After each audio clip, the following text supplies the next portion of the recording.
ሰላም ቅዱሳን ከእግዚአብሔር ከአባታችን ከጌታም ከኢየሱስ ክርስቶስ የሆነ ብዙ ጸጋ፣ ብዙ ሰላም፣ ብዙ ምሕረት ለሁላችን ይብዛ። እንዴት ናችሁ? ዛሬም እንግዲህ በአዲስ ጥያቄ መተናል። ጥያቄው በእውነተኛ ክርስቲያኖች ወይም ዳግም ልደት ባገኙ በእውነተኛ አማኞች ውስጥ አጋንንቶች ወይም እርኩስ መንፈሶች ይገባሉ ወይ በሚል ነው የምንመለከተው። እንግዲህ በዚህ ሐሳብ ዙሪያ በብዙ ቅዱሳን ዘንድ ብዙ ግራ መጋባቶች ይታያሉ። በእውነተኛ አማኞች ወይም ዳግም ልደት ባገኙ አማኞች ውስጥ አጋንንቶች ወይም እርኩሳን መናፍስቶች ይገባሉ ወይ በሚለው ሐሳብ በብዙ ቅዱሳን ዘንድ ግራ መጋባቶች ይታያሉ።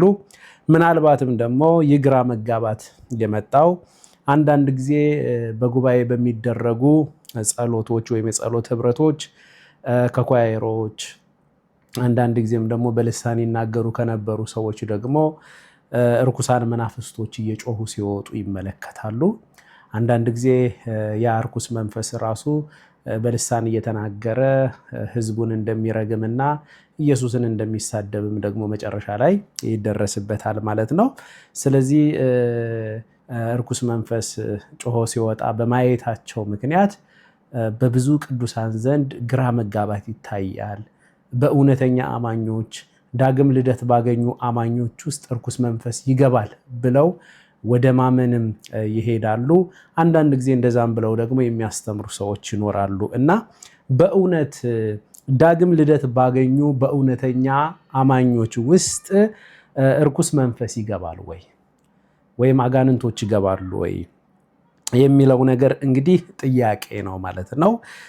ዳግም ልደት ባገኙ ከመንፈስ ቅዱስ ደግሞ በተወለዱ በእውነተኛ አማኞች ውስጥ እርኩስ መንፈስ ይገባል ወይ? መጽሐፍ ቅዱስ ምን ያስተምረናል? ለጥያቄዎቻችን ሁሉ እንግዲህ መልስ የሚሰጠን የእግዚአብሔር ቃል መጽሐፍ ቅዱስ ነው። ወደ መጽሐፉ ነው የምንሄደው ማለት ነው። ስለዚህ መጽሐፍ ቅዱስ ምን ያስተምረናል ሲባል ዳግም ልደት ባገኙ በእውነተኛ አማኞች ውስጥ እርኩስ መንፈስ ፈጽሞ ሊገባ አይችልም። በውስጣቸው ሊኖር አይችልም። ከዚህ የተነሳ መጽሐፍ ቅዱስ ምን ያስተምረናል? ወደ 5 ምክንያቶች ፈጽመው ዳግም ልደት ባገኙ በእውነተኛ አማኞች ውስጥ እርኩስ መንፈስ ሊገባ እንደማይችል 5 ነጥቦችን ከመጽሐፍ ቅዱስ እንመለከታለን ማለት ነው። ምናልባት ፖሰሽን እና አፍሊክሽን የሚባል ነገር አለ። እርኩሱ መንፈስ ፈጽሞ ዳግም ልደት ባገኙ አማኞች ውስጥ ፖሰስድ አድርጓቸው በውስጣቸው ሊኖር አይችልም። ነገር ግን አፍሊክሽን የሚባል አለ። ጥቃት ሊፈጽም ይችላል። በቅርብ ርቀት ሆኖ በተለያየ አይነት መንገድ ጥቃት ሊፈጽም ይችላል ማለት ነው። ከዛ ውጭ ግን ዳግም ልደት ባገኙ በእውነተኛ አማኞች ውስጥ እርኩስ መንፈስ ሊገባ አይችልም። የማይችልበትን ምክንያት ደግሞ መጽሐፍ ቅዱስ እንደዚህ ያስተምረናል። እንግዲህ በእውነተኛ ዳግም ልደት ባገኙ እውነተኛ አማኞች ውስጥ እርኩስ መንፈስ የማይገባባቸው ምክንያቶች፣ ልብ በሉ ቅዱሳን፣ አፍአዊ አማኞች እንዳሉ እንዳትረሱ። አሁን የመጽሐፍ ቅዱስ ዋስትና አፍአዊ አማኞችን ሳይሆን ዳግም ልደት ባገኙ የእግዚአብሔር ልጆች በሆኑ በእውነተኛ አማኞች ውስጥ መንፈስ ቅዱስ በሚያድርባቸው አማኞች ውስጥ እርኩስ መንፈስ ሊገባ አይችልም የሚለውን ነው የምንመለከተው። ከዚህ የተነሳ መጽሐፍ ቅዱሳዊ ምክንያቶችን እንመለከታለን። አንደኛ፣ በእውነተኛ አማኞች ውስጥ መንፈስ ቅዱስ ለዘላለም ስለሚኖር እርኩስ መንፈስ ሊገባባቸው፣ አጋንንቶች ሊገቡባቸው ሊኖሩባቸው አይችሉም ማለት ነው። በእውነተኛ አማኞች ውስጥ ለዘላለም የሚኖረው መንፈስ ቅዱስ እንደሆነ ጌታችን ኢየሱስ ክርስቶስ በዮሐንስ ወንጌል ምዕራፍ 14 ከቁጥር 15 ጀምሮ እስከ 17 ድረስ እንዲህ ይለናል። እንዲህ አለ ጌታ ኢየሱስ፣ ብትወዱኝ ትእዛዜን ጠብቁ አለ። እንግዲህ ጌታችን ኢየሱስ ክርስቶስ የሰጠን ትእዛዝ የሙሴን ሕግና ስርዓት ሳይሆን የፍቅር ትእዛዝ ነው። እኔ እንደወደድኳችሁ እርስ በርሳችሁ ትዋደዱ ዘንድ አዲስን ትእዛዝ እሰጣችኋለሁ እንዳለ ዮሐንስ 13 ላይ 14 ላይ ምን ይላል? ዮሐንስ 14 ቁጥር 15 ላይ ብትወዱኝ ትእዛዜን ጠብቁ፣ እኔም አብን እለምናለሁ ለዘለዓለም ከናንተ ጋር እንዲኖር። እችን ቃል እንዳትረሱ። ለዘለዓለም ከናንተ ጋር እንዲኖር ሌላ አጽናኝ ይሰጣችኋል። ተመልከቱ። ስለዚህ ይሄ መንፈስ ቅዱስ አጽናኝ የተባለው እርሱ ለዘለዓለም በእኛ ውስጥ ሊኖር፣ ለዘለዓለም በእውነተኛ አማኞች ውስጥ ሊኖር ነው የመጣው። ከዚህ የተነሳ አጽናኝ ነው የሚለው። አጽናኝ የሚለውን ግሪኩ ጰራቅሊጦስ ይለዋል።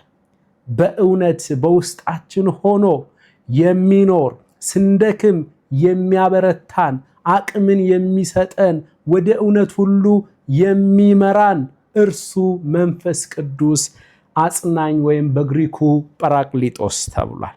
ከዚህ የተነሳ ቁጥር 17 እርሱም ዓለም የማያየውና የማያውቀው ስለሆነ ሊቀበለው የማይቻለው የእውነት መንፈስ ነው።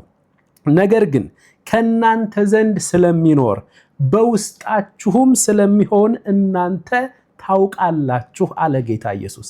ስለዚህ መንፈስ ቅዱስ ዳግም ልደት ባገኙ በእውነተኛ አማኞች ውስጥ ለዘለዓለም ለመኖር መጥቷል ማለት ነው። ከዚህ የተነሳ ለዘለዓለም በውስጣችን የሚኖር ሕያው መንፈስ፣ ቅዱስ መንፈስ፣ የእግዚአብሔር መንፈስ ስላለ እርኩሳን መናፍስቶች መንፈስ ቅዱስን አስወጥተው ወይም ከመንፈስ ቅዱስ ጋር ተዳብለው በእውነተኛ አማኞች ውስጥ መኖር አይችሉም። ብርሃንና ጨለማ መስማማት እንደማይቻለው መንፈስ ቅዱስና እርኩስ መንፈስ ተስማምተው በአንድ ዳግም ልደት ባገኘ በእውነተኛ አማኝ ውስጥ ሊኖሩ አይችሉም። መንፈስ ቅዱስ ካለ እርኩስ መንፈስ በዚያ ሰው ውስጥ ሊገባ አይችልም። ለዚያም ነው ዮሐንስ በመልእክቱ በእናንተ ዘንድ ያለው፣ በእናንተ ውስጥ ያለው በዓለም ካለው ይበልጣል ይላል። ስለዚህ በላጭ የሆነ ሕያው የሆነ ፈጣሪ የሆነ የእግዚአብሔር መንፈስ በእውነተኛ አማኞች ውስጥ ይኖራልና እርኩሳን መናፍስቶች ፈጽሞ በእውነተኛ አማኞች ውስጥ ሊገቡ አይችሉም። አንደኛው ምክንያታችን ጌታ ኢየሱስ ክርስቶስ ያስተማረው ይሄ ነው። ሁለተኛው ምክንያታችን እግዚአብሔር እውነተኛ አማኞችን ከጨለማ ስልጣን፣ ከጨለማ አገዛዝ ነፃ አውጥቶ ወደ ፍቅሩ ልጅ መንግስት አፍልሷቸዋል እና ፈጽሞ እርኩሳን መናፍስቶች ሊደርሱበት የማይችል ክልል ውስጥ ገብተዋል። እንኳን በአማኞች ውስጥ ሊገቡ ነውና አማኞች በፈለሱበት ዓለም ውስጥ እርኩሳን መናፍስቶች ድርሻ የላቸውም።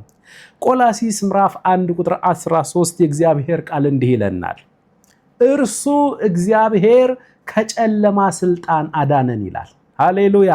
እግዚአብሔር ከጨለማ ስልጣን ያድነናል ሳይሆን፣ ከጨለማ አገዛዝ ያድነናል ሳይሆን፣ ከሰይጣንና ከአጋንንቶቹ ከርኩሳን መናፍስቶቹ አገዛዝና ከነርሱ ኪንግደም ያድነናል ሳይሆን የሚለው ኦልሬዲ አድኖናል። በዚያ አይደለንም ያለነው። እርኩሳን መናፍስቶች፣ አጋንንቶች፣ ሰይጣን በእኛ ላይ ድርሻ እንዳይኖረው ከአገዛዙና ከመንግስቱ እግዚአብሔር አባታችን በጌታችን በኢየሱስ ክርስቶስ የቤዛነት ሥራ ምክንያት ከመንግስቱ ነፃ አውጥቶ፣ ከሰይጣን አገዛዝ ነፃ አውጥቶ፣ ከጨለማ አገዛዝ ከጨለማ መንግስት ነፃ አውጥቶ ወደ ፍቅሩ ልጅ መንግስት አፍልሶናል። እግዚአብሔር የተባረከ ይሁን። ስለዚህ ምን ይላል ቃሉ? እርሱ እግዚአብሔር ከጨለማ ስልጣን አዳነን። ሃሌሉያ! ከጨለማ ስልጣን አዳነን፣ ቤዛነቱንም እርሱንም የኃጢአትን ስርየት ወዳገኘንበት ወደ ፍቅሩ ልጅ መንግስት አፈለሰን ይላል። ኪንግደም ቀይረናል። ኪንግደም ብቻ አይደለም፣ አገዛዝ ብቻ መንግስት ብቻ አይደለም የቀየርነው፣ ኪንግ ቀይረናል። በእኛ ላይ ባለስልጣኑ ጌታ ኢየሱስ ነው። የፍቅሩ ልጅ የተባለው እርሱ ኢየሱስ ወደሚገዛበት መንግስት ነው ውስጥ ነው የገባ ነው። ከዚህ የተነሳ ኢየሱስ በሚገዛበት የፍቅሩ ልጅ የተባለው ኢየሱስ በሚገዛበት መንግስት በብርሃን ዓለም ውስጥ እርኩሳን መናፍስቶች ድርሻ የላቸውም። ሰይጣንና አጋንንቶቹ በእውነተኛ አማኞች ላይ ድርሻም ስልጣንም የላቸውም። እግዚአብሔር የተባረከ ይሁን። ጴጥሮስ ይህንን ቋንቋ በራሱ አገላለጥ ሲጠቀሙ ምን አለ? ከጨለማ ወደሚደነቀው ብርሃኑ የጠራንን የእርሱን በጎነት እንድትናገሩ የተመረጠ ትውልድ። ሃሌሉያ! ከጨለማ ወደሚደነቅ ብርሃን ፈልሰናል። ወደ ፍቅሩ ልጅ መንግስት ፈልሰናል። ከጨለማ አገዛዝ፣ ከሰይጣን ከአጋንንቶቹ አገዛዝ ነፃ ወጥተናል። ስለዚህ አድራሻ ስለተቀየረልን ወደ ፍቅሩ ልጅ መንግስት ስለፈለስን ሰይጣንና አጋንንቶቹ እርኩሳን መናፍስት ሁሉ በእኛ ላይ እድል ፋንታ እንዳይኖራቸው አድርጓል። በመስቀሉ ሥራ ጌታ ኢየሱስ ክርስቶስ ካታርጆ አድርጓቸዋል። ዲስአርምድ አድርጓቸዋል። በእኛ ላይ ስልጣን እንዳይኖራቸው አድርጓቸዋል። ስለዚህ ዳግም ልደት ባገኙ በእውነተኛ አማኞች ውስጥ ርኩሳን መናፍስቶች ሊገቡ አይችሉም። ስለዚህ ሁለተኛ ምክንያታችን ይሄ ነው። ሶስተኛ ምክንያታችን ዳግም ልደት ባገኙ በእውነተኛ አማኞች ውስጥ ርኩሳን መናፍስት የማይገቡበት ሶስተኛ ምክንያታችን እውነተኛ ክርስቲያኖች የኢየሱስ ክርስቶስ የአካል ክፍል ማለትም አጥንቱና ስጋው ስለሆኑ ፈጽሞ ወደ ክርስቶስ አካል ውስጥ ርኩሳን መናፍስቶች መዳበል አይችሉም። ርኩሳን መናፍስቶች አብረው ተዳብለው መግባት አይችሉም። አማኞች እያንዳንዳችን የክርስቶስ ኢየሱስ የአካል ብልት ነን። ዓለም አቀፋዊቷ ቤተክርስቲያን የክርስቶስ አካል ናት። በመንፈስ ቅዱስ ጥምቀት አማካኝነት የክርስቶስ ኢየሱስ የአካል ክፍል ሆነናል። አጥንቱና ስጋው ሆነናል።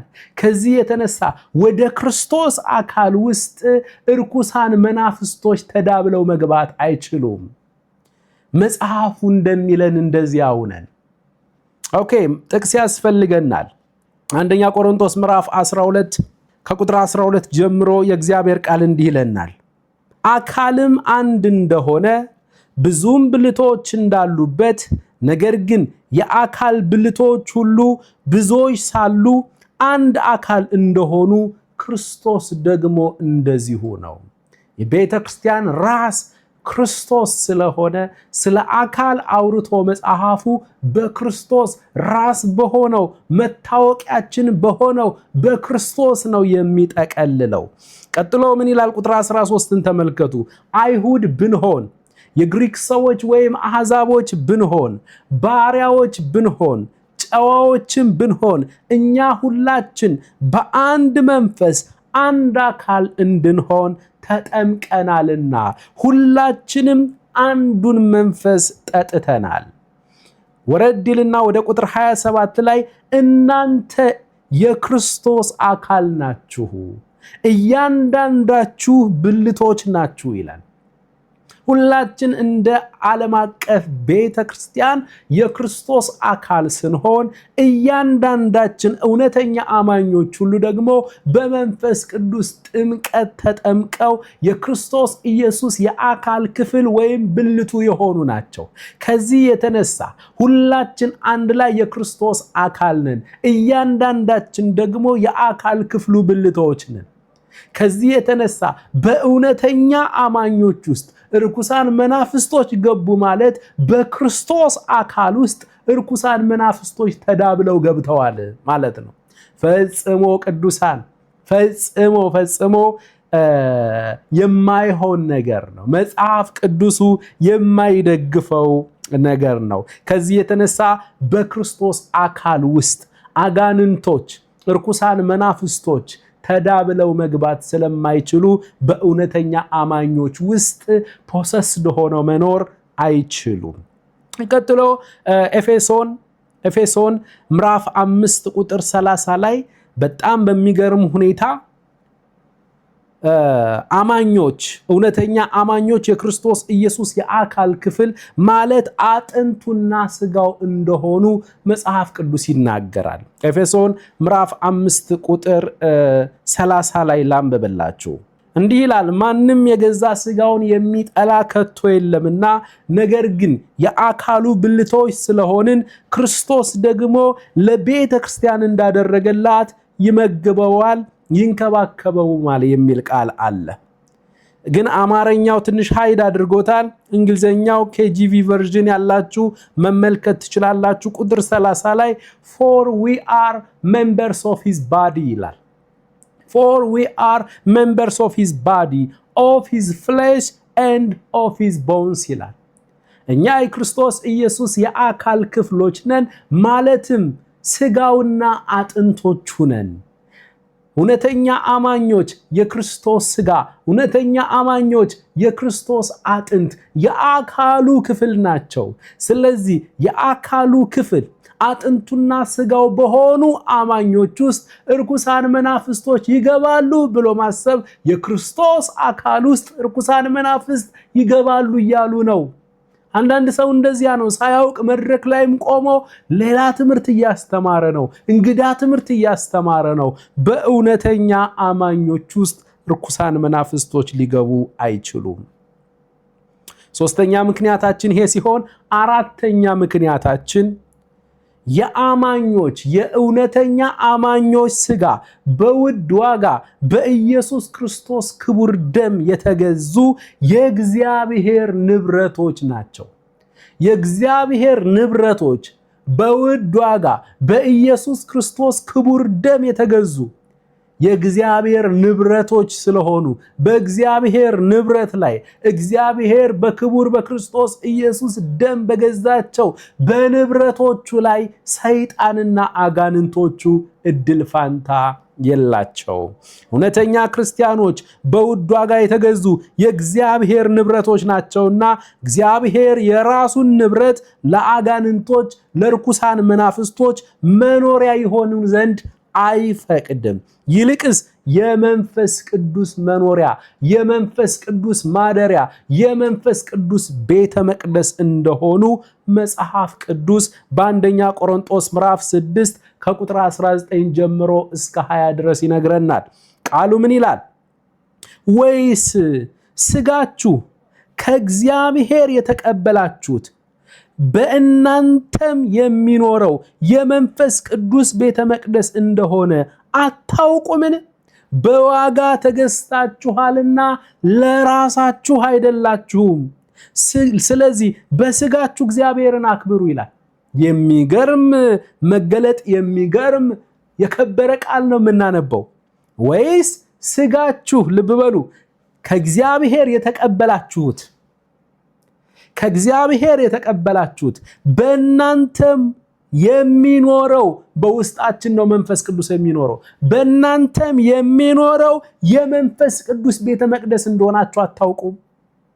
የመንፈስ ቅዱስ ቤተ መቅደስ እንደሆናችሁ አታውቁም? እውነተኛ አማኞች የአጋንንቶች የርኩሳን መናፍስቶች ማደሪያዎች ሳይሆኑ የመንፈስ ቅዱስ መኖሪያዎች፣ የመንፈስ ቅዱስ ማደሪያዎች ናቸው። እግዚአብሔር የተባረከ ይሁን። ቀጥሎ ምን እንደሚል ተመልከቱ። በዋጋ ተገዝታችኋልና ለራሳችሁ አይደላችሁም። አይደለም ርኩስ መንፈስ መጥቶ በአንተ ውስጥ ሊኖር፣ አይደለም ርኩስ መንፈስ በእውነተኛ አማኞች ውስጥ ገብተው እንደፈለጉ ሊሆኑ ነውና እውነተኛው አማኝ ራሱ በራሱ አካል ላይ ስልጣን እንደሌለው ነው የሚናገረው።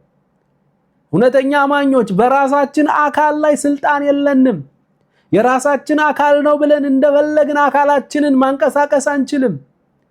የራሴ አካል ነው ብሎ አንድ እውነተኛ ክርስቲያን አካሉን እንደፈለገ ወደ አመጽ መምራት አይችልም። በውድ ዋጋ የተገዛ በክርስቶስ ኢየሱስ ክቡር ደም የተገዛ የእግዚአብሔር ገንዘብ ነው። ንብረትነታችን የእግዚአብሔር ነው ቅዱሳን። ስለዚህ በዋጋ ተገዝታችኋልና ለራሳችሁ አይደላችሁም። አይደለም ለአጋንንት ለራሳችን መሆን አልቻልንም። አይደለም ርኩስ መንፈስ ገብቶ ሊጫወትበት ራሱ እንኳን በራሱ ላይ ስልጣን እንዳይኖረው ተደርጓል። ስለዚህ በውድ ዋጋ የገዛሃን የእግዚአብሔር ገንዘቦች ነን። በውድ ዋጋ በኢየሱስ ክርስቶስ ክቡር ደም የተገዛን የእግዚአብሔር ገንዘቦች ስለሆንን በእውነተኛ አማኞች ውስጥ ርኩስ መንፈስ ሊገባ አይችልም። ርኩስ መንፈስ ሊኖር አይችልም። እግዚአብሔር አባታችን በጌታችን በኢየሱስ ክርስቶስ በኩል ክብር ይሁንለት። አምስተኛና የመጨረሻው ምክንያታችን ለሁለት ጌቶች መገዛት ስለማይቻል። ለሁለት ጌቶች ብርሃንና ጨለማ አንድ ላይ መግዛት አይችልም። እግዚአብሔር መንፈስ ቅዱስና ርኩስ መንፈስ አንድ ላይ መግዛት አይችልም። ጌታ ኢየሱስና ሰይጣን አንድ ላይ መግዛት አይችሉም። ብርሃን ባለበት ጨለማ የለም። ኢየሱስ ባለበት ርኩሳን መናፍስቶች ድርሻ የላቸውም። መንፈስ ቅዱስ ባለበት አጋንንቶች ድርሻ የላቸውም።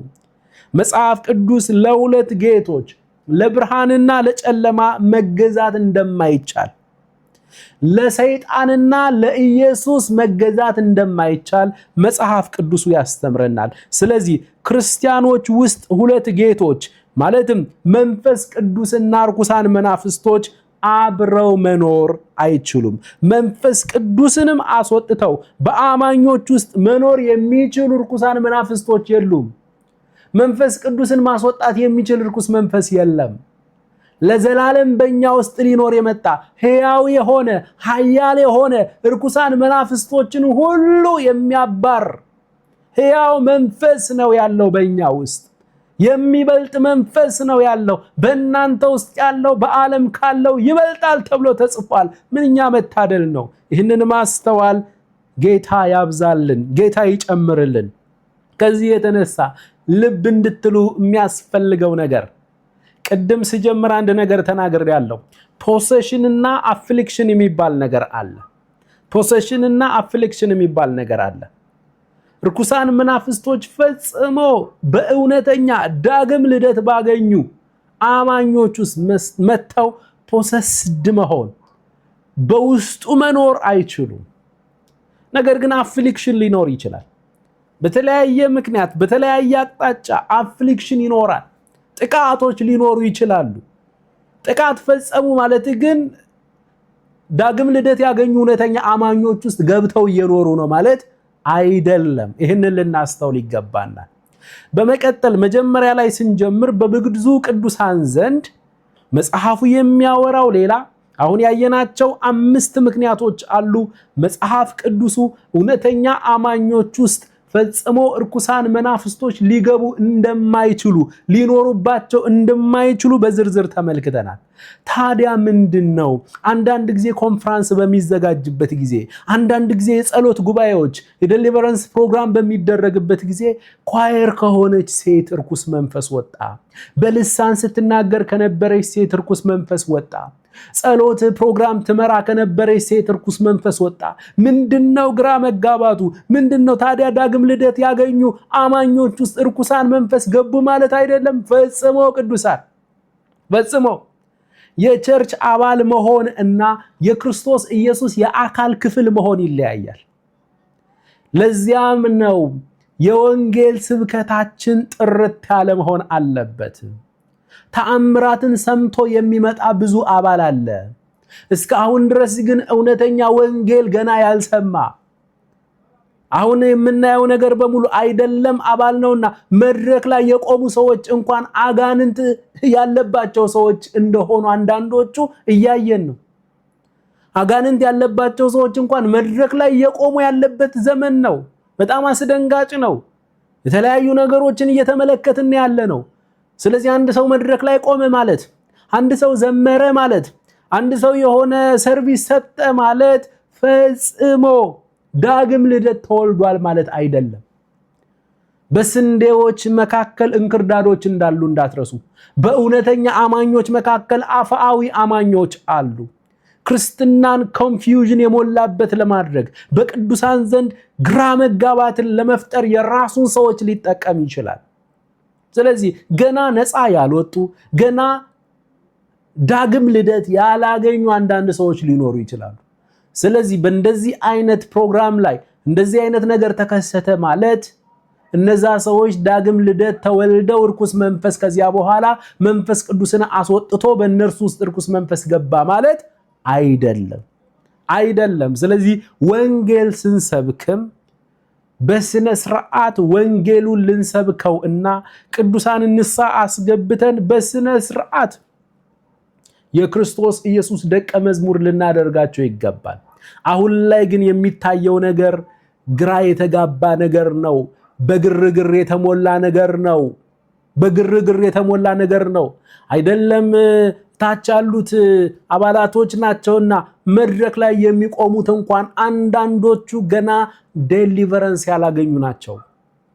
አንዳንዶቹ አጋንንታዊ ልምምድ ውስጥ ያሉ ናቸው መድረክ ላይ የሚቆሙት እንኳን። ስለዚህ በዚህ ግራ በተጋባ ዘመን ላይ የእግዚአብሔርን ቃል ልንሽረው አንችልም። ግራ በተጋባ ልምምድ ላይ ተመስርተን የእግዚአብሔርን ቃል ልንሽረው አንችልም። በእውነተኛ አማኞች ውስጥ ዳግም ልደት ባገኙ መንፈስ ቅዱስ በሚኖርባቸው በእውነተኛ አማኞች ውስጥ እርኩስ መንፈስ ሊገባ አይችልም። መጽሐፍ ቅዱሱ ይህንን ነው የሚያስተምረን። በመቀጠል መጨረሻ ላይ ጌታ ኢየሱስ ክርስቶስ አንዳች ማስጠንቀቂያ ሰጥቶናልና ለቅዱሳን በተለይ ደግሞ ለምናገለግል ቅዱሳን የሆነ ማሳሰቢያ መስጠት እፈልጋለሁ። አንዳንድ ጊዜ በእስራት ላለ ሰው ለመጸለይ ስንል በአጋንንት እስራት ውስጥ ላሉ ሰዎች ለመጸለይ ስንል አንድ ነገር ልናስብ ያስፈልገናል። የወንጌልን ቃል ለዚያ ሰው ልንነግረውና መጀመሪያ ልንሰብክለት ያስፈልጋል። አለበለዚያ ጌታ ኢየሱስ ያስጠነቀቀው አደጋ ሊከሰት ይችላል። በማቴዎስ ወንጌል 12 ከቁጥር 43 ጀምሮ ጌታ ኢየሱስ እርኩስ መንፈስ ግን ከሰው በወጣ ጊዜ እረፍት እየፈለገ ውሃ በሌለበት ቦታ ያልፋል፣ አያገኝምም። በዚያን ጊዜ ወደ ወጣሁበት ቤቴ እመለሳለሁ ይላል። ቢመጣም ባዶ ሆኖ ተጠርጎና አጊጦ ያገኘዋል። ከዚያ ወዲያ ይሄድና ከእርሱ የከፉትን 7 ሌሎች አጋንንት ከእርሱ ጋር ይወስዳል። ገብተውም በዚያ ይኖራሉ። ለዚያ ሰው ከፊተኛው ይልቅ የኋለኛው ይብስበታል። አያችሁ ቅዱሳን፣ ጌታ ኢየሱስ ያስጠነቀቀውን ነገር ተመልከቱ። ጌታ ኢየሱስ ክርስቶስ ባስተማረው ትምህርት ውስጥ አንድ ሰው ከአጋንንት ስራት ነፃ ሲወጣና አጋንንት ከውስጡ ሲወጣ ወዲያውኑ የወንጌል ቃል ካልተሰበከለትና በውስጡ መንፈስ ቅዱስ መኖር ካልጀመረ የወጣው አጋንንት ወደዚያ ሰው ከመጣና ባዶ ሆኖ ካገኘው ከእርሱ የባሱ ሌሎች አጋንንቶችን ይዞ ተመልሶ እንደሚገባና ለዚያም ሰው ከፊተኛው ይልቅ የኋለኛው እንደሚብስበት ጌታ ኢየሱስ ክርስቶስ አስጠንቅቆናል። ከዚህ የተነሳ ግርግሩን እንተወውና አይን ጨፍኖ መጠነቋቆሉን እንተወውና እውነተኛውን ጥርት ያለውን የወንጌል ቃል ሰብከን ብዙ አዳዲስ ነፍሳት ወደ እውነት እንዲመጡ እያገዝን በውስጣቸው መንፈስ ቅዱስ እንዲኖር እናድርግ። አሁን በጣም የሚያሳዝን ዘመን ነው። ሰው ሁሉ አጋንንት ማስወጣቱ ላይ ነው ፎከስ አድርጎ ያለው። አጋንንት በቴሌቪዥን እየወጡ ያሉበት ለአጋንንት ማይክ የሚያዝበት አሳፋሪ ዘመን ላይ ነው ያለነው። ለአጋንንት ማይክ የሚያዝበት እንዴት ያስካት፣ መቼ ያስካት፣ ምን ነበር ስትሰራ የነበርከው ተብሎ የውሸት አባትን ቃለ መጠየቅ እያደረጉ እንደ ትልቅ ሰርቪስ የሚታይበት አሳዛኝ ዘመን ላይ ነው ያለነው። ለርኩስ መንፈስ ማይክ የሚያዝበት ዘመን ላይ ነው ያለነው። ትልቅ አገልግሎት የሚባለው ቴሌቪዥን የሚያስከፍተው የቴሌቪዥን ፕሮግራም የሚያስከፍተው አገልግሎት አጋንንት ማስወጣት ሆኗል። በሚያሳዝን ሁኔታ ሰው ሁሉ ለትምህርት አይደለም ፎከስ የሚሰጠው፣ ለሌላ ነገር አይደለም ፎከስ የሚሰጠው፣ አጋንንት የሚባለው ነገር ነው። ነገር ግን አጋንንት ካስወጡላቸው በኋላ እውነተኛውን ወንጌል ሰብከው ንስሐ እንዲገቡ በማድረግ መንፈስ ቅዱስ በውስጣቸው እንዲገባ በውስጣቸው መኖር ካልጀመረ እነዚያ ሰዎች አጋንንት ወጥቶላቸዋል ጥሩ፣ ነገር ግን መንፈስ ቅዱስ በውስጣቸው ማደር ካልጀመረ እነዚያ ሰዎች እንደገና ለከፋ ነገር ነው የሚጋለጡት። 7 እጥፍ ሌሎች 7 አጋንንቶችን እጥፍ ይዞበት ነው የሚመጣው። ለዚያ ሰው ከባለፈው ይልቅ አሁን ይብስበታል ነው ያለው ኢየሱስ። ስለዚህ ምናልባት የምናገለግል ቅዱሳን ልብ እንድንል ያስፈልጋል። አጋንንት ማስወጣቱ ላይ አይደለም ፎከስ ማድረግ ያለብን። አጋንንት መውጣቱ ትልቅ ነገር ነው። በጸሎት አጋንንት ይወጣል። የሚያስወጣው የኛ ኃይል አይደለም፣ የጌታ የኢየሱስ ክርስቶስ የስም ኃይል ነው። የመንፈሱ ጉልበት ነው ርኩሳን መናፍስትን የሚያስወጣው። እንደ ልዩ ብቃት አድርገን በቴሌቪዥን መቀረጽ ያሳዝናል። ይልቅስ የወንጌል ቃሉ ላይ ፎከስ አድርገን ቅዱሳንን ወይም አዳዲስ ነፍሳትን በወንጌሉ እውነት ላይ ተክነናቸው መንፈስ ቅዱስ በውስጣቸው መኖር ከጀመረ ዳግም ልደትን ስላገኙ መንፈስ ቅዱስ በውስጣቸው ሲኖርባቸው ፈጽሞ እርኩስ መንፈስ ወደ እነርሱ ሊመጣ ባዶም ሆኖ ሊያገኛቸው አይችልም። ስለዚህ አንዳንድ የምናያቸው ክስተቶች የዚህኛው አደጋ ውጤቶችም ሊሆኑ ይችላሉ ማለት ነው። ስለዚህ ዳግም ልደት ባገኙ እውነተኛ አማኞች ውስጥ ርኩሳን መናፍስቶች ወይም አጋንንቶች ሊገቡ አይችሉም። የዛሬው ይህንን ይመስላል። በሌላ ጥያቄና መልስ ደግሞ እንገናኛለን። ከእግዚአብሔር ከአባታችን ከጌታም ከኢየሱስ ክርስቶስ የሆነ ብዙ ጸጋ፣ ብዙ ሰላም፣ ብዙ ምሕረት ከሁላችን ጋር ይሁን። ሻሎም አሜን።